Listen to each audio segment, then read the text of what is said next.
Hey everyone, this is Crazyhouse, and we are back again on a Thursday night drawing my butt off. Yes, here we are again, folks. And I told you before, October is one of my most favorite times of the year. I love October, I love Halloween, I love horror. So, we started off last week doing some little cute monsters, but tonight I want to do a more traditional drawing. And tonight I wanted to do my version of the Mummy. So if you're familiar with the classic monster movies, like the Universal monster movies they came out with back in starting in like the 30s, whether it be, Dracula, Frankenstein, the Wolfman, and the Mummy, I've always been into that stuff. I remember how I got into like those classic monsters was my father and I were watching a documentary about those classic films that came on TV. I remember it very vividly when I was a kid, and it was just so inspiring to see that because I love monsters anyway. So learning about these monster movies was very interesting, especially learning about the actors and the behind the scenes and how they did the makeup. So that was kind of like a start off point for me about learning about those types of those classic monsters. And then later I actually went and watched the films on VHS because they started like re-releasing those old Universal monster movies back in the 80s on like VHS. So my dad and I will watch them, and I loved all of them. I think Frankenstein will probably be my top favorite as far as those movies go. I think just the way the story was, and it has a very creepy atmosphere. Like if you watch that movie in black and white, you'll get that creepy atmosphere. He actually does look very scary when you watch it. But another one that I enjoyed was The Mummy. And, as far as learning about the mummy and what a mummy actually is, which is, the corpse of someone who passed away in ancient Kemet, or at least some people in the royalty or the priesthood, I always wanted to do like my own version of that. And if the mummy ever did come back, they had that one that was released in the late 90s with Brandon Fraser. He came back to get his woman, and of course he went for a Caucasian woman. But if you have the knowledge and you know about ancient Kemet, I would believe that if a mummy did come back, he would go for a sister. At least, that would be what I would come back for if I was a mummy. I'd come back and go grab me up a sister. So tonight I'm going to be drawing the captive of the mummy. And you got this, you're going to have a beautiful woman, damsel in distress, being captured by this thousands of years old mummy. And he's going to be walking out in the dark in the moonlight. And since this one, I'm going to draw this traditionally, so I'm going to do it with pencils and then like just kind of go over it with some Sharpies, so I kind of have a vague idea of where I want to go here. And I'm going to do the lighting of it first. So I'll do the extreme lighting that's coming off the moon, and then I will do his shadows, and then I'll fill in the colors after that. I just feel that that's a better way to work traditionally when I do any type of extreme lighting setting where there's a very bright spot or rim lighting coming from somewhere. So that's what we're going to be doing tonight, folks. And I hope you join me. You're always welcome to join me in the live chat if you want to discuss anything, or just what's going on with you, or just have any questions about the artwork itself. And if you have any questions about anything I've drawn on this channel lately or before or whatever, I finally did make a playlist for drawing my butt off. I have a year's worth of videos now for this little segment that I do every Thursday night. So you can always go back and watch the whole playlist, or just put it on in the background while you're drawing yourself as inspiration. You can do that on this channel. And make sure you go ahead, like, share, and subscribe this video. And what I'm going to do is hit that intro, and I'll jump right into drawing this captive of the mummy. And we'll start off with the pencils, traditional pencils in my sketchbook. Let's go.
Okay, folks, here we are at the intermission point of drawing the captive of the mummy. As you can see, I filled in the, the lights and the highlights of this picture.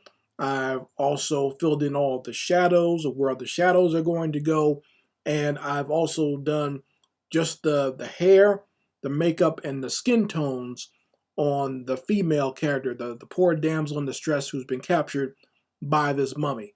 So I filled that in right now, and afterwards, after the intermission point, what I'm going to do is go ahead and color in her dress and also color in the mummy himself. And I have to do his skin, what little bits of it that are left. I have to do his wrappings, of course, and that's the fun part for me because that was one of the things I always enjoyed drawing mummies for, even going back to, like I said before, back in the 80s when I was a little kid and drawing these types of characters. Being able to draw all those wrappings on a mummy, you could almost get as detailed or as ridiculous as you want. But, just adding that type of detail to a character can be fun when you're drawing. So that's what we're going to be doing. And I'll probably just go over the background with like just a big Sharpie and just to get that nighttime sky so it looks like it's out at night. Okay, so that's what we're going to be doing in the afterwards, in the second part after this little intermission here. Let me do my plug. Please go to my online store if you'd like to pick up any of my products. My comic books, coloring books, stickers, and posters are all available now on my online store. The links will be in the description box as well as the comments section. If you want to support this channel, you can always go ahead and become a Patreon of Chris Crazyhouse. Lots of great content on there. Lots of new things on there right now that you can pick up, whether it be exclusive coloring book pages. You could also get exclusive clip art, and you can also get exclusive art and assets if you want to create any type of 2D game, or if you want to just use it as a background for a 2D animation, if you're putting something together like that. So you can get that all at my Patreon. The links will be in the description box as well as the comments section. I have a great t-shirt that is available now for the October season, for that fall season, called the Pumpkin Witch. I think last video I called it the Pumpkin Princess. I don't know why I did that. I might have just had princess on my brain or something, but it is the Pumpkin Witch. So you can pick her up now on my online store. You can go to my Teespring store, and the link will be in the description box as well as the comments section for that. So if you want a hoodie, a long sleeve shirt, a t-shirt, tank top, whatever of the Pumpkin Witch, please feel free to go to my Teespring store. You can get it now. Okay, so I'm going to play a quick ad for some of my products, and then I'll jump right into doing the rest of the coloring for this captive of the mummy. Let's go.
So here it is, folks, the final version of The Captive of the Mummy. And as you can see, I did go through and finish coloring up her dress. I colored the mummy, his skin, and his rags. And I went and filled in the background just with some Sharpie. And, you know, to make sure it looks like a piece that happens in the middle of the night. And I think this turned out very well. I did touch it up a little bit with some art markers and a brush pen, but for the most part, this is the final version of it. And I think it turned out very well. It looks good in the sketchbook. It's actually an entire page, not just a section. So I think I did a good job with this one. And you guys can let me know in the comments section how much you like it or don't like it or whatever, right? So I think the girl turned out well. This is, I wanted to go for kind of like a classic horror feel for this one. So this looks like something you would see in a classic horror scene where the damsel in distress is being carried off by the monster. So I was very much, like I practiced this pose before I did this final version. Like I just practiced it in my sketchbook on like just like a small section of the sketchbook, just a thumbnail sketch, just so I can practice to see if I got the pose right. So it actually looks like she has some weight there as he's lifting her up, even though it's not a big deal for him to lift this woman up, but just to make sure it looks like he's actually in her arms or she's in his arms, sorry. And, you know, also making sure she looks good as well, because you want to make sure when you do these types of art pieces that the object of desire, the woman there, is definitely something that both the monster wants and whoever the hero is to come and save her is someone that he wants to come and save as well. So, and I could definitely see a mummy coming back from thousands of years and raising up from his tomb to come get this pretty lady here, but she doesn't look too happy in the being kidnapped by this old monster. I don't know, maybe maybe he needs to become a sugar daddy and show he has some money in his pyramid, and maybe she'll shape up and love that. Who knows, right? But anyway, guys, I hope you enjoyed me doing this drawing. I hope you join me again next week and definitely for the rest of October, as I'm drawing lots of horror-themed artwork for this month. And I'll be doing something different next week, but we'll still be having fun with this horror Halloween theme. So make sure you go ahead, once again, and like this video. Make sure you go ahead and subscribe to the channel for other art videos and commentary and animation. And also make sure you go ahead and you can follow me around the internet on different social media platforms. All my links are always in the description box. So whether you be on Facebook, Instagram, TikTok, or Twitter, I'm on all of those platforms, and also on Patreon and Amazon as well. So you can follow me on those platforms, and as always, make sure you follow me here on YouTube by subscribing and hitting that notification bell to know when I upload any new content to this channel. Anyway, guys, I appreciate having you here. Thanks for hanging out with me, either in the comments section or the live chat. And I'll be seeing you next Thursday for another Drawing My Butt Off video. Anyway, guys, Crazyhouse signing out. Peace.